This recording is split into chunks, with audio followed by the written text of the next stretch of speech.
ఈరోజే గురువారం. త్రిమూర్తి స్వరూపమైన అంటే బ్రహ్మ విష్ణు మహేశ్వర స్వరూపమైన దత్తాత్రేయుణ్ణి పూజించే విశేషమైన రోజు.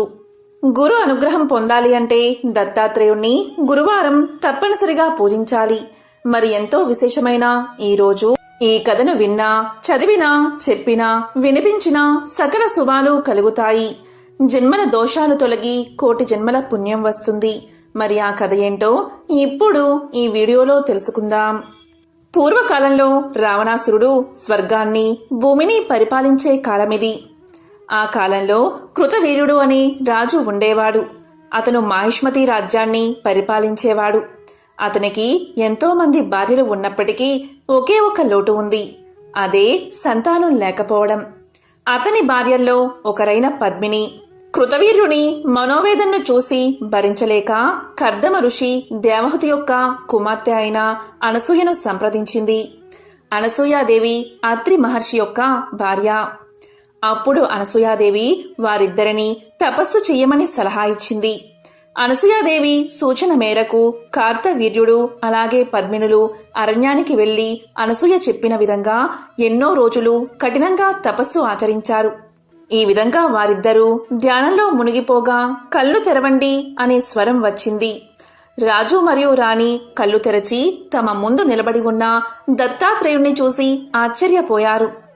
రాజు రాణి స్వామివారి పాదాలపై పడ్డారు. అప్పుడు భగవంతుడు చిరునవ్వు నవ్వి ఇలా అన్నాడు, మీకు ఏం కావాలో నాకు తెలుసు. మీ మనసులోని కోరికను అడగండి, నేను మీకు ప్రసాదిస్తాను అన్నాడు.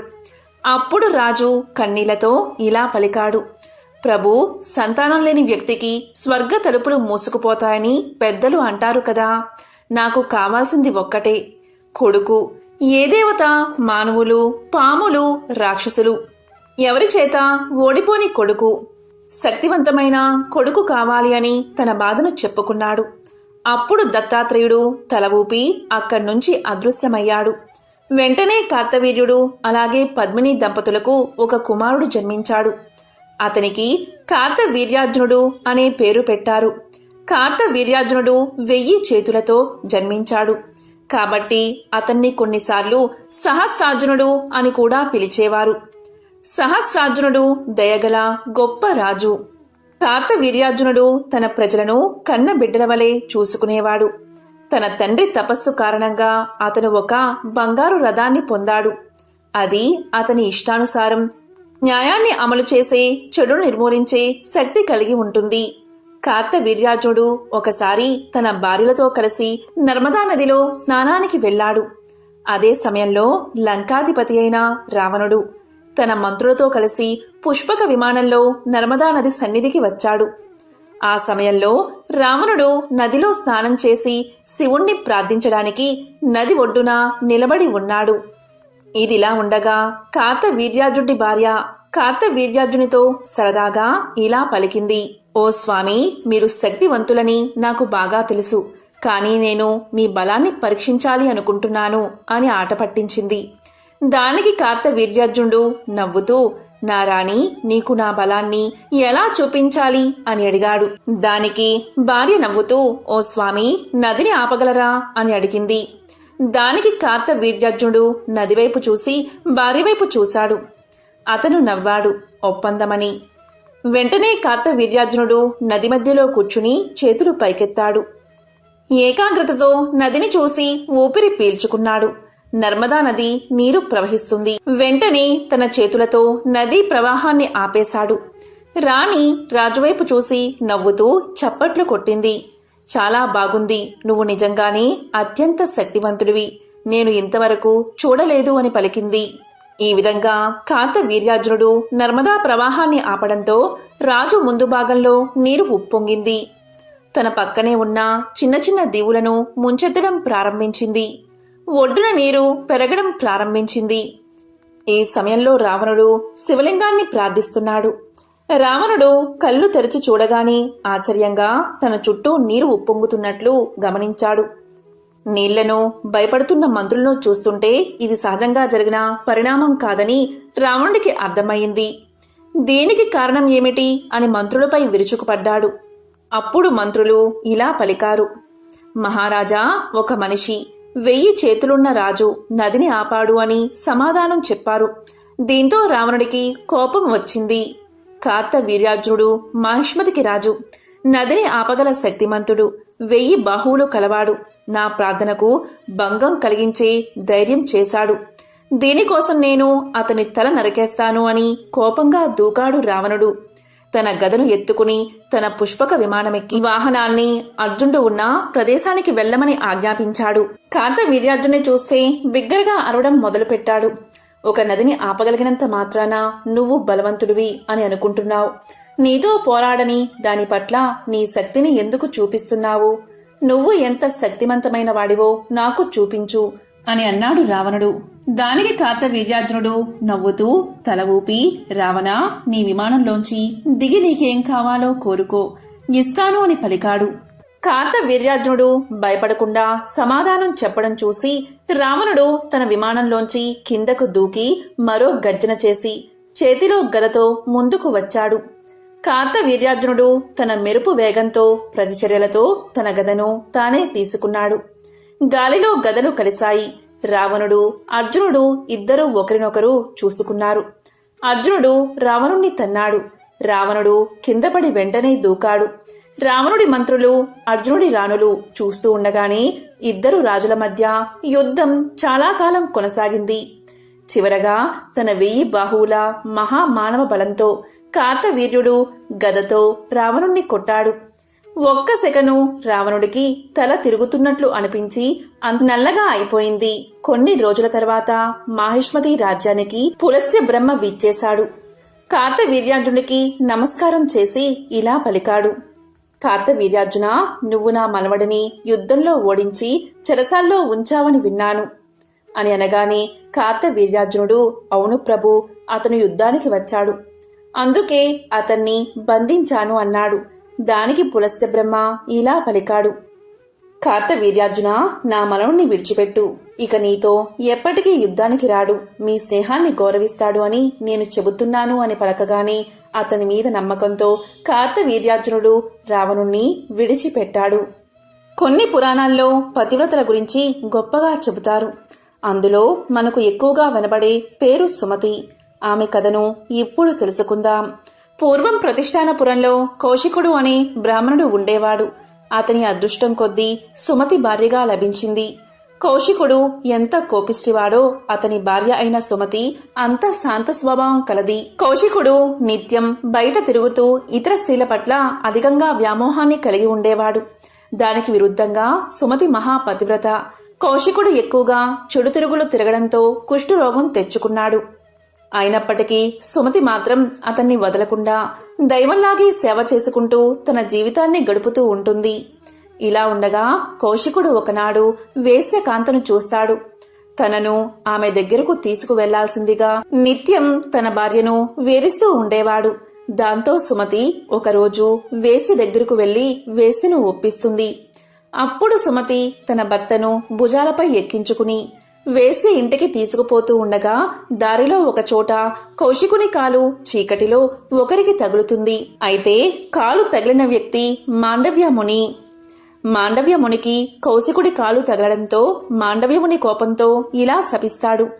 నన్ను బాధించిన నీ శరీరం సూర్యోదయం అయ్యేలోపు 1000 ముక్కలు కావాలి అని శపిస్తాడు. అక్కడే ఉన్న సుమతి మాండవ్యముని శాపం విని ఇలా అంటుంది. నా భర్త చనిపోకుండా ఉండాలి అంటే అసలు సూర్యోదయమే కాకుండా ఆగిపోవాలి అని కోరుకుంటుంది. ఆమె కోరిక నెరవేరి సూర్యోదయం కాకుండా అలాగే ఉండిపోతుంది. లోకమంతటా ఒక్కసారిగా తలకిందులు అయిపోతుంది. అప్పుడు బ్రహ్మాది దేవతలు, తల్లి, సూర్యోదయం కాకపోవడం వల్ల లోకాలన్నీ తల్లడిల్లిపోతున్నాయి. నీ భర్త చనిపోకుండా మేము అతన్ని రక్షించి ఆరోగ్యవంతుణ్ణి సుగుణవంతుణ్ణి చేస్తామని చెబుతారు. దాంతో సుమతి తన శాపాన్ని ఉపసంహరించుకుని సూర్యోదయం కావాల్సిందిగా అనుమతించింది. అలా సూర్యోదయం కాగానే కౌశికుడు మరణిస్తాడు. వెంటనే అనసూయ అక్కడికి చేరుకుని అతన్ని పునర్జీవితుణ్ణి చేస్తుంది.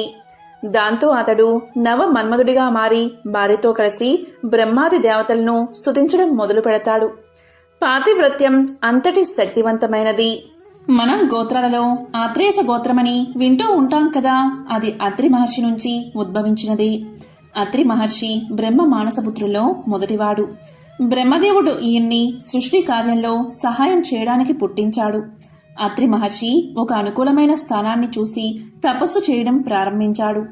ఆయన చేసిన ఘోరమైన తపస్సు వల్ల అతని కళ్ళలోంచి ఒక తేజస్సు బయటకు వచ్చి అది భూమి ఆకాశాలు మొత్తం వ్యాపించిపోయింది. అలా వచ్చిన తేజస్సుని భూమి ఆకాశాలు తట్టుకోలేకపోవడం వల్ల అది సముద్రంలో కలిసిపోతుంది. ఇది తెలుసుకున్న బ్రహ్మదేవుడు అత్రి మహర్షికి పెళ్ళయ్యాక ఆ తేజస్సులో కొంత భాగంతో చంద్రుడు తనకు కుమారుడై పుడతాడని, మిగిలిన తేజస్సు సముద్ర మదన సమయంలో వచ్చి చంద్రుణ్ణి చేరుతుందని వరాన్ని ప్రసాదిస్తాడు. కొంతకాలానికి అత్రి మహర్షికి కర్దమ ప్రజాపతి కూతురు అనసూయతో వివాహం జరుగుతుంది. ఆమె అత్రి మహర్షికి నిత్యం సేవలు చేస్తూ ఎంతో గొప్ప పతివ్రతగా పేరు తెచ్చుకుంటుంది. ఒకరోజు త్రిమూర్తులు ముగ్గురు కూడా ఆమె పాతివ్రత్యాన్ని పరీక్షించడానికి అత్రి మహర్షి ఆశ్రమానికి వచ్చి ఆతిథ్యం స్వీకరించడానికి వచ్చామని చెప్తారు. అత్రి మహర్షి ఎంతో ఆనందంతో వారికి అన్ని మర్యాదలు చేసి భోజనానికి కూర్చోమని ప్రార్థిస్తాడు.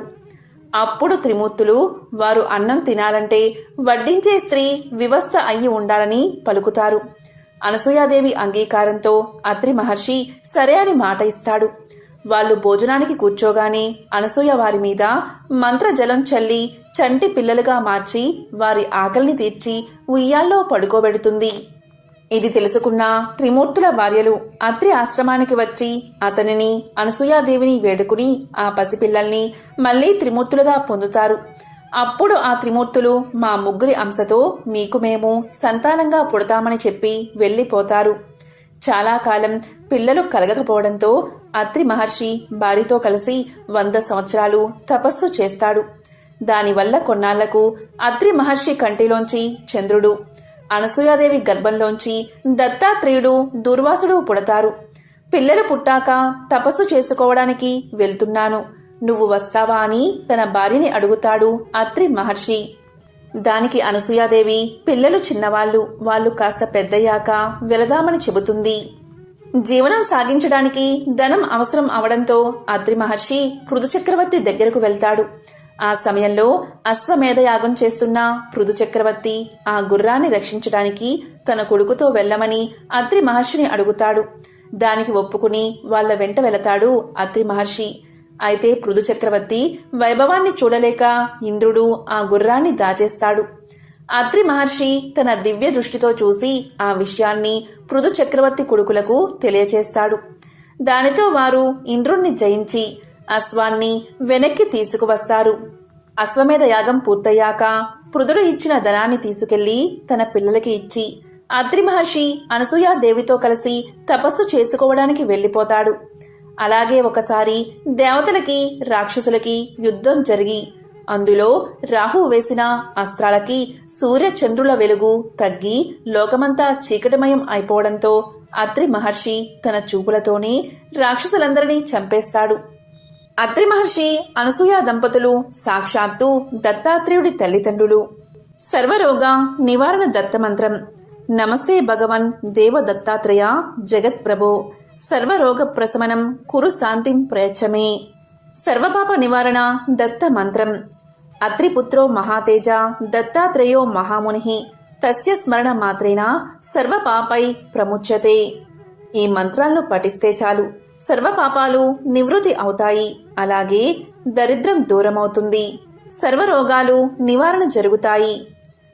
సర్వ అపరాధ నాశాయ సర్వ పాప హరాయ చ దేవదేవాయ దేవాయ శ్రీ దత్తాత్రేయ నమోస్తుతే. కర్మను తిరస్కరించేవాడికి, సమస్త పాపాలను నశింపచేసేవాడికి నేను నమస్కారం చేస్తున్నాను. నేను దేవతలందరికీ నమస్కారం చేస్తున్నాను. నేను శ్రీ గురు దత్తాత్రేయుడికి నమస్కారం చేస్తున్నాను. దత్తాత్రేయుడు సాక్షాత్తు బ్రహ్మ విష్ణు మహేశ్వరుల స్వరూపం. ప్రహ్లాదుడి గురించి మనందరికీ తెలిసిందే. చిన్నతనంలో విష్ణు భగవానుడి యొక్క నరసింహ అవతారాన్ని దర్శనం చేసుకున్నాడు. కాని అతను పెరిగి రాజు అయ్యాక దత్తాత్రేయుడి దర్శనాన్ని కూడా పొందాడు. ఆ కథ ఇప్పుడు విందాం. ప్రహ్లాదుడు రాజుగా అనేక భోగాలు అనుభవించాడు. ప్రాపంచిక దృక్కోణంలో అతనికి ఏమీ లోటు లేదు.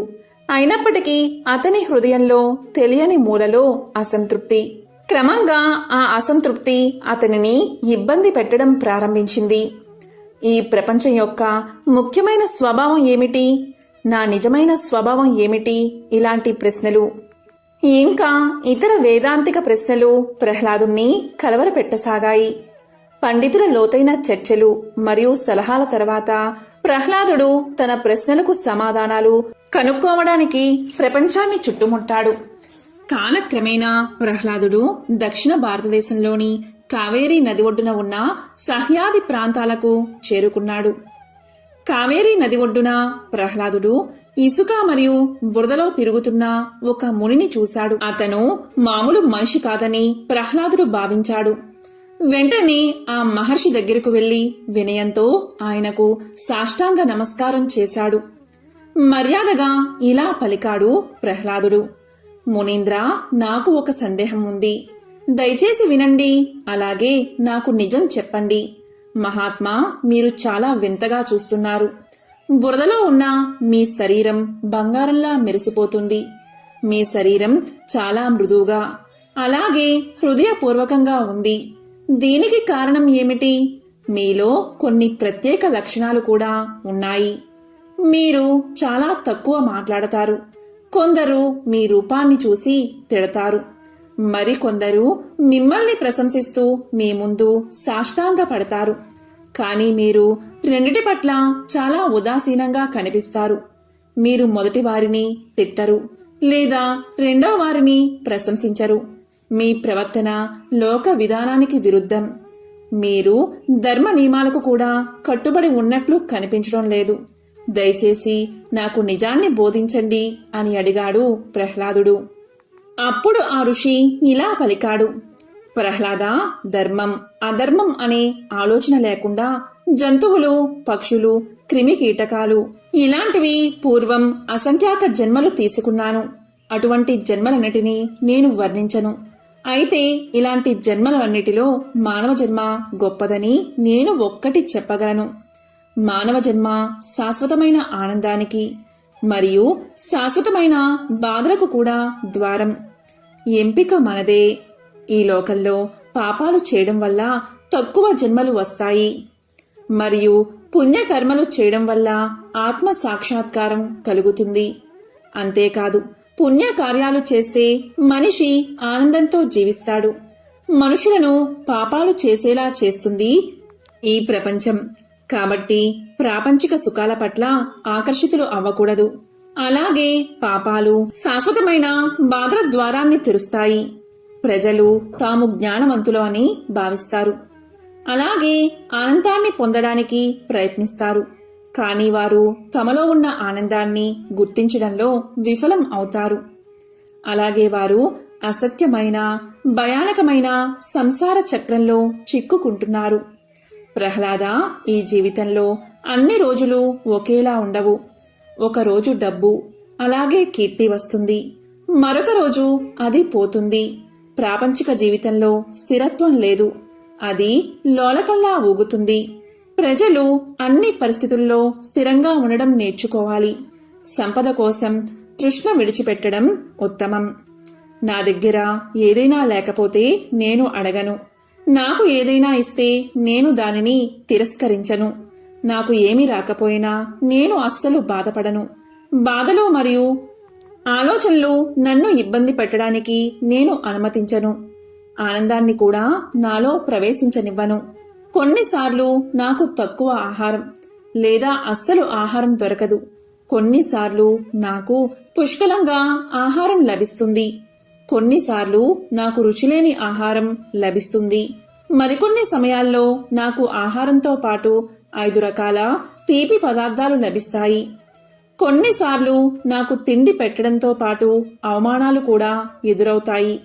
కొన్నిసార్లు నాకు దయతో, అలాగే గౌరవంతో ఆహారం అందించబడుతుంది. మీరు చూసినట్లు నేనిప్పుడు బురదలో పడి ఉన్నాను. కానీ ఒకరోజు నేను రాజులా సింహాసనంపై కూర్చుంటాను.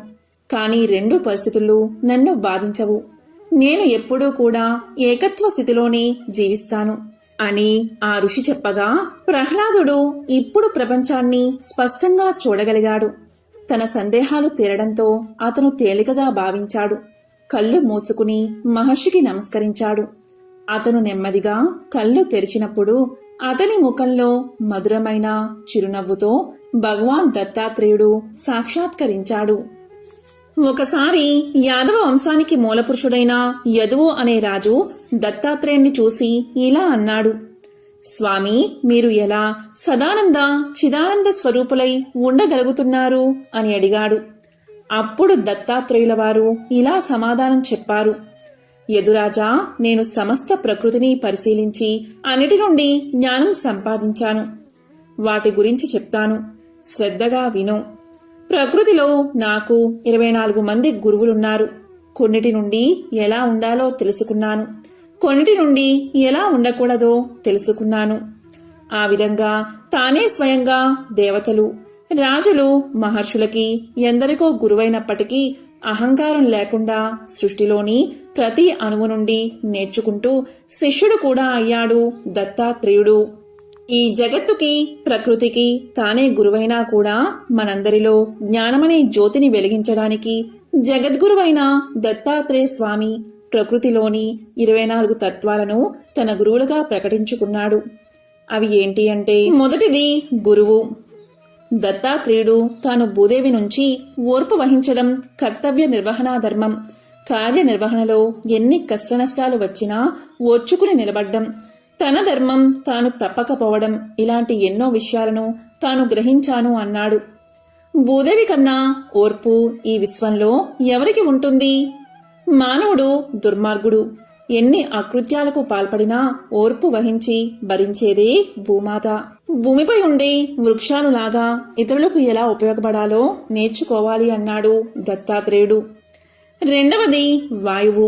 గాలి మనకు పవిత్రత, వాసన లేని గుణం, అంటే ఎలాంటి విపరీత భావాలు లేకపోవడం, అందరితో తొందరగా కలిసిపోవడం లాంటి ఎన్నో గుణాలు నేర్పుతుంది.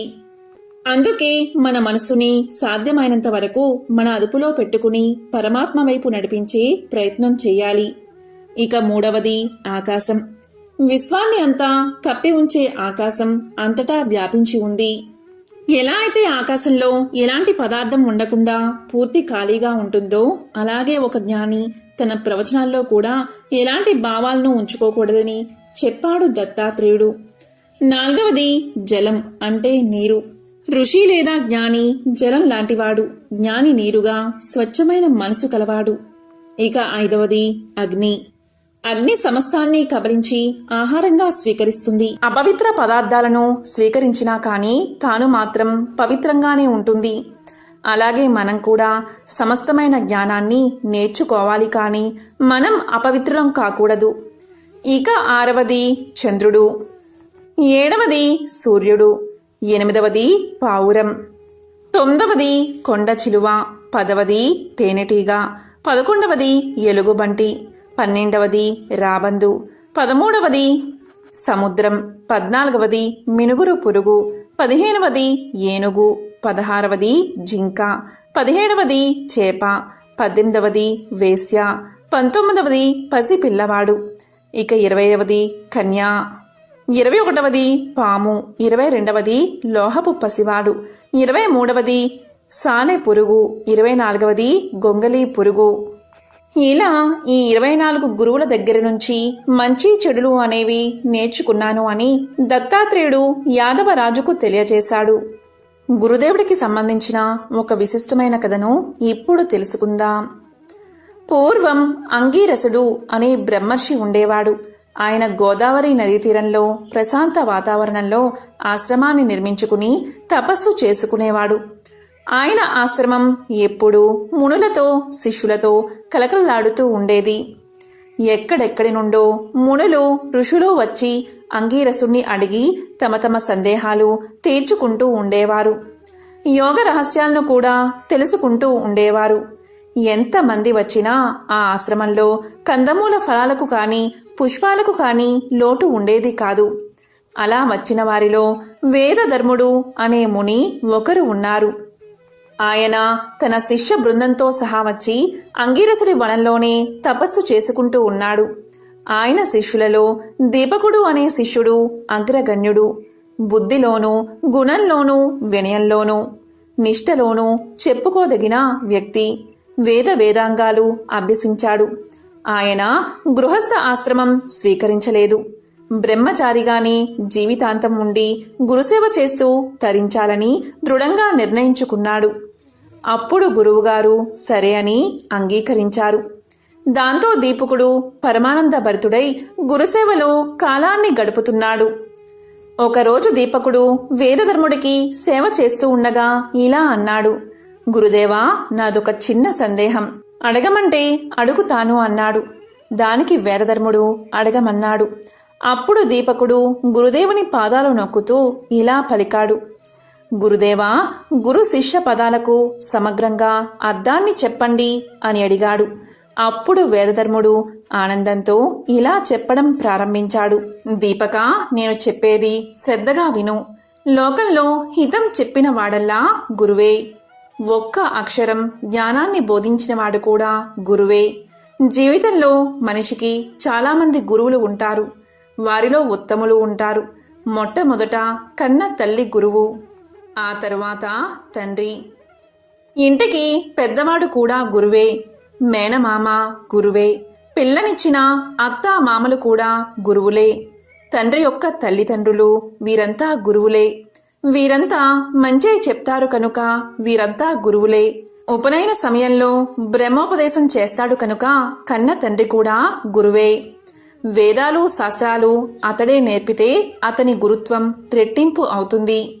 వేరొకరు ఎవరైనా వేద శాస్త్రాలు నేర్పితే అతను ఉత్తమ గురువు.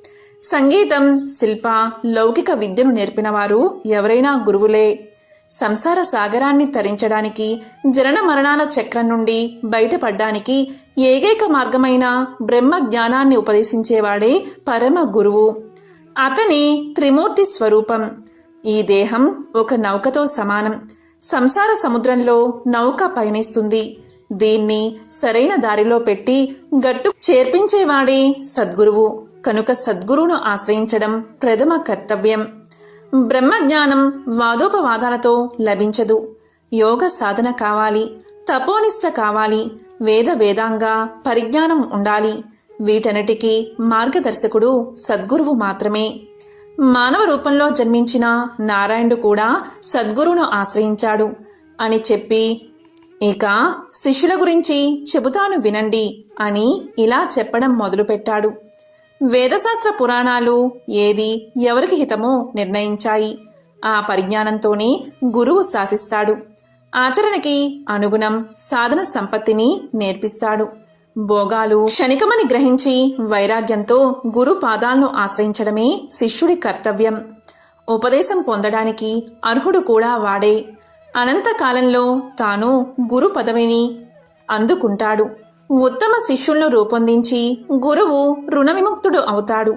ఇలా గురు శిష్య పరంపర నిరంతరంగా అనంతంగా కొనసాగుతూనే ఉంటుంది అని వేదధర్ముడు ముగించాడు.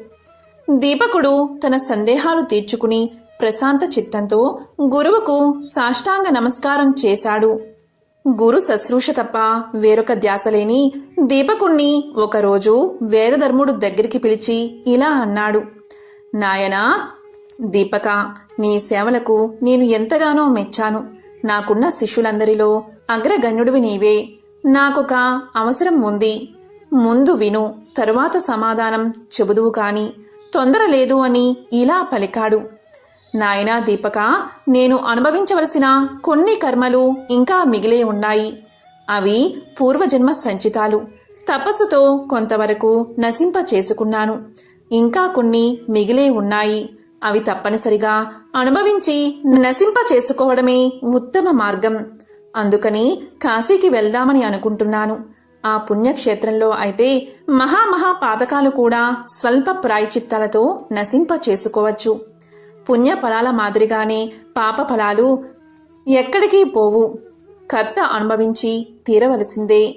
దేవతలకైనా ఇది తప్పదు. కనుక నేను ఈ నిర్ణయం తీసుకున్నాను. కాశీలో నేను పాప ఫలాలు అనుభవిస్తున్న వేళ విసుక్కోకుండా కసురుకోకుండా సేవలు చేసే శిష్యుడు నాకు కావాలి. నా మనసుకి నీవు కనిపించావు. నేను నిర్ణయిస్తే నీవు కాదు అని అనమని తెలుసు.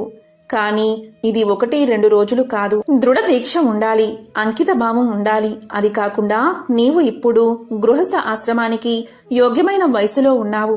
విద్యలన్నీ పూర్తి చేసుకున్నావు. నీ మనసు ఏమంటుందో తొందర లేదు, ఆలోచించుకుని చెప్పు అన్నాడు. అప్పుడు దీపకుడు ఇలా అన్నాడు, గురుదేవా, మీరు ఇంతగా చెప్పాలా?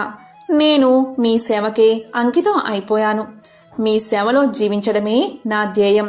నా దీక్ష మనసులో కూడా నన్ను శంకించకండి. కాశీలో ఉండి మీ సేవ చేసుకునే భాగ్యాన్ని ప్రసాదించండి అన్నాడు. దానికి వేదధర్ముడు ఇలా పలికాడు, నాయనా దీపక, నువ్వు ఇలా అంటావని నాకు తెలుసు. కనుకే నిన్ను అడిగాను. కాని కాశీలో పాప ఫలాన్ని అనుసరించి నేను కుష్ఠరోగ పీడితుణ్ణి కాబోతున్నాను. కుంటితనము, గుడ్డితనము వస్తాయి. ఇవన్నీ 21 సంవత్సరం పాటు అనుభవించవలసినవి. ఇవన్నీ పూర్వజన్మ సంచితాలు. ఇన్ని సంవత్సరాలు సేవ చెయ్యాలి మరి అన్నాడు.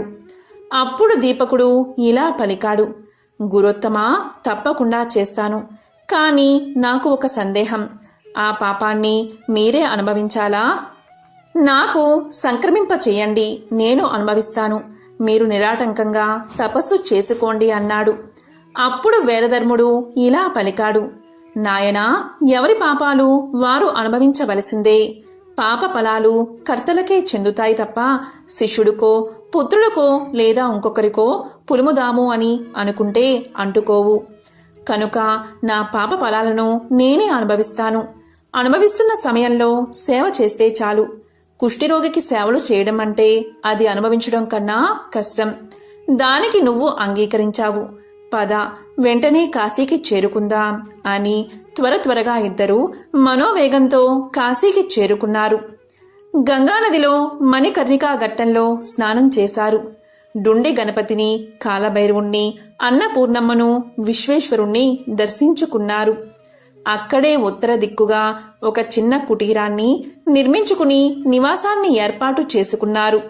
ఒకరోజు తెల్లవారి నిద్రలేచేసరికి వేదధర్ముడి శరీరం నిండా పొక్కులు వచ్చాయి. క్షణంలో కాళ్ళు చేతులు తిమ్మిర్లు ఎక్కాయి. పొక్కులు చితికి చీము, నెత్తురు కారసాగాయి. చూస్తూ ఉండగానే శరీరమంతా వడలతో నిండిపోయింది. చూపు మందగించింది. కంఠస్వరం మారిపోయింది. వేళ్లు వంకర్లు తిరిగాయి. కుష్ఠితనము, కుంటితనము, గుడ్డితనము ఒక్కసారిగా వేదధర్ముణ్ణి ముంచెత్తాయి. క్రమక్రమంగా రోగం బాగా ముదిరిపోయింది. అస్సలు కదల్లేని పరిస్థితికి వచ్చింది. అన్నీ మంచంలోనే. భరించలేని దుర్వాసన. దేనికి తోడు కాశీలోని ఈగలన్నీ అతన్ని చుట్టుముట్టాయి. రోగబాధతో వికృతంగా మారిపోయాడు. మెడలు వాల్చి ముఖం ఏటవాలుగా తిప్పి కనిపించని కన్నులతో దీపకా అని అరుస్తూనే ఉన్నాడు. దీపకుడు మాత్రం నిమిషం ఏమరకుండా సకల సేవలు చేస్తున్నాడు. పసిబిడ్డను చూసుకుంటున్నట్లుగా చూసుకుంటున్నాడు. ఎంత దుర్గంధమైనా మొహం తిప్పుకోకుండా భరిస్తూ గురువుగారు ఉన్న ప్రదేశాన్ని, ఆయన శరీరాన్ని శుభ్రం చేస్తూ ఈగలను తోలుతూ సేవ చేస్తున్నాడు. గురువుగారికి కొద్దిగా కునుకు పట్టిన సమయంలో గబగబా 4 ఇళ్లు తిరిగి యాచించి ఆహారం తెస్తున్నాడు. గురువుగారి ఆకలి ఎరిగి బతిమాలి తినిపిస్తున్నాడు. కుష్ఠరోగికి కోపం ఎక్కువ అంటారు. వేదధర్ముడు నిష్కారణంగా దీపకుణ్ణి తిట్టి పోస్తున్నాడు. ఈ పనులు కూడా చెయ్యలేని వాడివి ఎందుకు వచ్చావని దీపకుణ్ణి పొడుస్తున్నాడు. ఒక రకంగా కాదు, నానా దుర్భాషలు ఆడుతున్నాడు. మరుక్షణంలోనే మళ్లీ సౌమ్యుడు అవుతున్నాడు. నాయనా దీపక, తండ్రి దీపక అని అంటున్నాడు. నిన్ను బాధ పెడుతున్నాను కదా అని విలపిస్తున్నాడు. మళ్లీ అంతలోనే అనరాని మాటలతో తిట్టి పోస్తున్నాడు. దీపకుడు మాత్రం అన్నిటినీ ఓర్చుకుని చెరగని చిరునవ్వుతో నిగ్రహంతో సేవలు చేస్తున్నాడు. ఏ నిమిషాన గురువుగారికి ఏ అవసరం అవుతుందా అని మంచం పక్కనే ఉండి రేయింబవళ్ళు మెలకుగా కూర్చుంటున్నాడు. కాశీకి వచ్చింది మొదలు. కంటి నిండా నిద్రపోయిన రోజు లేదు, కడుపు నిండా తిన్న రోజు కూడా లేదు. ఆయన గురుసేవ చేస్తున్నాను అనే తృప్తి అతన్ని నిలబెడుతుంది. లభించబోయే ముక్తి అతన్ని నడిపిస్తుంది. రోజులు, వారాలు, నెలలు, సంవత్సరాలు గడిసిపోతున్నాయి. ఒకరోజు తెల్లవారుజామున దీపకుడు గంగానదికి వెళ్లి తాను స్నానం చేసి యథావిధిగా గురువుగారి శరీరాన్ని శుభ్రం చేయడానికి అవసరమైన గంగాజలాన్ని కడవన ఎత్తుకుని గురువుగారు లేచారేమో అని అనుకుని వడివడిగా కుటీరంలోకి వస్తున్నాడు. ఇంతలో కుటీరానికి చేరువలో దీపకుడికి ఎదురుగా కాశీ విశ్వేశ్వరుడు దర్శనం ఇచ్చాడు. విశ్వేశ్వరుడు ఇలా పలికాడు, దీపక, నువ్వు చేస్తున్న గురుసేవకు నేను ఎంతో సంతోషించాను. ఏదైనా వరం కోరుకో అన్నాడు. దానికి దీపకుడు సంభ్రమ ఆశ్చర్యాలతో సాష్టాంగపడి విశ్వనాథుణ్ణి సేవించి స్తుతించాడు. నేను ఎంతో అదృష్టవంతుణ్ణి. నాకు మీరు వరం కూడా ఇస్తాను అంటున్నారు. నేను ఆనంద పరవశంలో ఉన్నాను. ఏమని అడగాలో కూడా నాకు తెలియడం లేదు. ఒక్క నిమిషం ఆగండి, కుటీరంలోకి వెళ్లి గురువుగారిని అడిగి వస్తాను అంటూ కుటీరంలోకి ప్రవేశించాడు.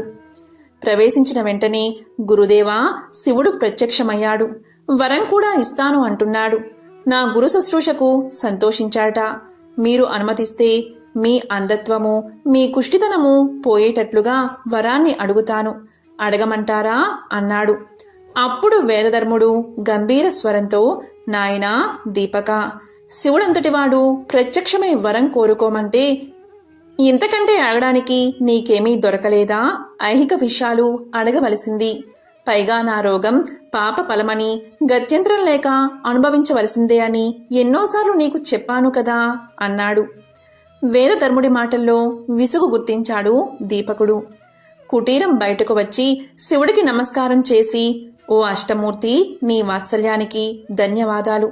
నిన్ను ఇప్పుడు అడగదగింది నాకు ఏదీ కనిపించడం లేదు, క్షమించు అన్నాడు. దానికి విశ్వేశ్వరుడు, అదేమిటి నాయనా, కనిపించడం లేదా? మీ గురువుగారి ఆరోగ్యం సరిచేయమని కోరుకోవచ్చు కదా అన్నాడు. దానికి దీపకుడు నిరాకరించాడు. అలాంటి వరం అడిగేందుకు గురువుగారి అనుమతి లేదు. సెలవు ఇప్పించండి, గురువుగారికి సేవ చేసుకోవాలి అని రివ్వున కుటీరంలోకి వెళ్లి గురుసేవలో నిమగ్నమైపోయాడు దీపకుడు. అప్పుడు శివుడు అంతర్ధానం చెంది తన ఆస్థాన మండపంలో ఆ సాయంకాలం సమస్త దేవతలు కొలువు తీరి ఉండగా, అందరూ వింటూ ఉండగా శ్రీమన్నారాయణుడితో ఈ సంగతి చెప్పాడు. దీపకుడు అంటే దీపకుడే, నువ్వు తప్పనిసరిగా వెళ్లి చూడదగిన శిష్యుడు అని ప్రశంసించాడు. దానితో శ్రీమన్నారాయణుడు ఆనందం పట్టలేక మరుసటి రోజు దీపకుని ముందు ప్రత్యక్షమయ్యాడు. నాయనా దీపక, నీ గురుసేవ, పరాయణతత్వం నన్ను ఆనంద పరవశుణ్ణి చేసింది. నీ ఇష్టం వచ్చిన వరం కోరికో అన్నాడు. అప్పుడు దీపకుడు భక్తి ప్రపతులతో సాష్టాంగ నమస్కారం చేశాడు. స్తోత్రాలతో స్తుతించాడు. నారాయణ, గురుసేవ అనేది హరిహరులిద్దరినీ ఇంతగా ఆనందపరుస్తుందని నాకు తెలియదు. నా ధర్మంగానే నేను సేవ చేస్తున్నాను. దిక్పాలకులకు కూడా దక్కని దివ్యదర్శనం నాకు కలిగేలా చేశారు. ఇది మీ కరుణకు సంకేతం. నాకు గురువే దైవం. జపం, తపం, తీర్థం, క్షేత్రం సర్వస్వం నాకు గురువే. వేద శాస్త్రాలు బోధించి ఆత్మజ్ఞానాన్ని ప్రసాదించి పరతత్వాన్ని తెలియపరిచిన వేదధర్ముడే నాకు ప్రత్యక్ష దైవం. ఎవరైతే చిత్తంతో గురుసేవ చేస్తున్నారో వారికి ప్రతిఫలం మోక్షమే తప్ప మరేమీ లేదు. అయినా కరుణామూర్తి, నాకు ప్రత్యక్షమై ఏదైనా కోరుకోమంటున్నావు కాబట్టి అడుగుతున్నాను. నాలో గురుభక్తి స్థిరమయ్యేటట్లుగా అనుగ్రహాన్ని ప్రసాదించు. నాకు తెలియని గురుమహిమ ఏదైనా ఉంటే చెప్పు. ఇదే నేను కోరుకునే వరం అన్నాడు. వెంటనే శ్రీమన్నారాయణుడి కళ్ళల్లో ఆనంద బాష్పాలు తిరిగాయి. నాయనా, గురు స్వరూపమే బ్రహ్మ పదాన్ని అందిస్తుంది. ఉదర పోషణకు అవసరమైన లౌకిక విద్యలు నేర్పేవాడు సాధారణ గురువు. ధర్మాధర్మ వివేకాన్ని కలిగించేవాడు అతని కంటే గనుడు. ధర్మపదంలో నడిపించే గురువే ప్రత్యక్ష దైవం. సద్గురువులను సేవించే శిష్యులు అంటే మా త్రిమూర్తులకు చాలా ఇష్టం. నీకు సకల శుభాలు కలుగుగాక అని ఆశీర్వదించి నారాయణుడు అదృశ్యమయ్యాడు. కుటీరంలో ఉన్న వేదధర్ముడికి మెలకు వచ్చింది. దీపకుణ్ణి పిలిచి, నాయనా దీపక, ఎవరు వచ్చింది? నీవు ఎవరితో మాట్లాడుతున్నావు అని అడిగాడు. దానికి దీపకుడు వేదధర్ముడికి నమస్కారం చేసి పరమ ఆనందంతో జరిగిన వృత్తాంతాన్ని చెప్పాడు. వేదధర్ముడి ముఖంలో ఆనందం, కళ్ళల్లో వాత్సల్యం తలుక్కుని మెరిశాయి. దృఢ చిత్తంతో స్థిర సంకల్పంతో దీపకుడు సేవలు చేస్తూ ఉండగా 21 సంవత్సరాలు గడిచిపోయాయి. వేదధర్ముడి పాపాలు నశించాయి. కుష్ఠురోగం, అంధత్వం ఎవరో తీసివేసినట్లుగా తొలగిపోయాయి. శరీరం మీద ఆనవాలుగా ఒక్క మచ్చ కూడా లేదు. బూడిద నుండి వెలువడిన అగ్ని కణంలా ప్రకాశిస్తున్నాడు. దీపకుడు ఆనందంతో ఉక్కిరి బిక్కిరి అయ్యాడు. గురుదేవా అంటూ వేదధర్ముడి పాదాల మీద పడి సాష్టాంగ నమస్కారం చేశాడు. అప్పుడు వేదధర్ముడు ఇలా పలికాడు, నాయనా దీపక, నీ సేవలు ఫలించాయి. పూర్వజన్మ సంచితాలైన నా పాపకర్మలు వదిలిపోయాయి. ఈ పుణ్యమంతా నీదే. నీ గురుభక్తి చరిత్రలో చిరస్థాయిగా నిలిచిపోతుంది. నా విధులు నీకు పరిచారకులు అవుతాయి. అష్టసిద్ధులు సంప్రాప్తిస్తాయి. ఇక నుంచి ఉత్తమమైన శిష్యుడి విషయంలో ముందు నిన్నే చెప్పుకుంటారు. కాశీకి వచ్చిన ఏ ప్రాణినైనా తరింపచేస్తాడు ఆ విశ్వేశ్వరుడు. ఆ విశ్వనాథుడు ఈ భూగోళంలో కాశీకి మించిన క్షేత్రం లేదు. విశ్వనాథుని మించిన దైవం లేదు. ముక్తిని కోరుకునే వారందరికీ కాశీవాసం కొంగు బంగారం. మహాప్రళయంలో కూడా నశించకుండా నిలిచే ఏకైక అద్భుత క్షేత్రం కాశీ. కాశీలో నివసిస్తూ గంగానది కాల భైరవుడు నుండి విఘ్నేశ్వరుడు, దండపాణి, విశాలాక్షి, విశ్వనాథులు ఆరుగురిని సేవించేవారిని షడాంగ యోగులు అంటారు. ఎక్కడెక్కడో నివసిస్తూ యమ, నియమ, ప్రాణాయామ, ఆసన, ప్రత్యంగ, ధ్యాన సమాధులను అవలంబించే అష్టాంగ యోగుల కన్నా వీరు పుణ్యాత్ములు. కాబట్టి దీపక, మనం కాశీలోనే ఉండిపోదాం. ఈ 21 సంవత్సరాలు విసుగు విరామం లేకుండా నిద్రాహారాలకు దూరమై నాకు సేవలు చేశావు. నా అంతరంగం ఆనందం అయ్యింది. సాక్షాత్తు విశ్వనాథుడు నారాయణుడు ప్రత్యక్షమై వరాలు కోరుకోమన్నా నిశ్చలమైన గురుభక్తిని కోరుకున్నావు. అలాంటి నీకు ఇవ్వదగింది చెప్పదగింది ఏముంది అని ఆనందంతో సంతోషంతో శిష్యుణ్ణి ఆలింగనం చేసుకున్నాడు గురువుగారైన వేదధర్ముడు. ఎంతో పవిత్రమైన విశేషమైన ఈ కథను గురువారం రోజు విన్నా, చదివినా, చెప్పినా, వినిపించినా సకల శుభాలు కలుగుతాయి. జన్మల దోషాలు తొలగి కోటి జన్మల పుణ్యం వస్తుంది. ఓం నమో నారాయణాయ. ఓం నమః శివాయ. ఓం దత్తాత్రేయ స్వామినే నమః.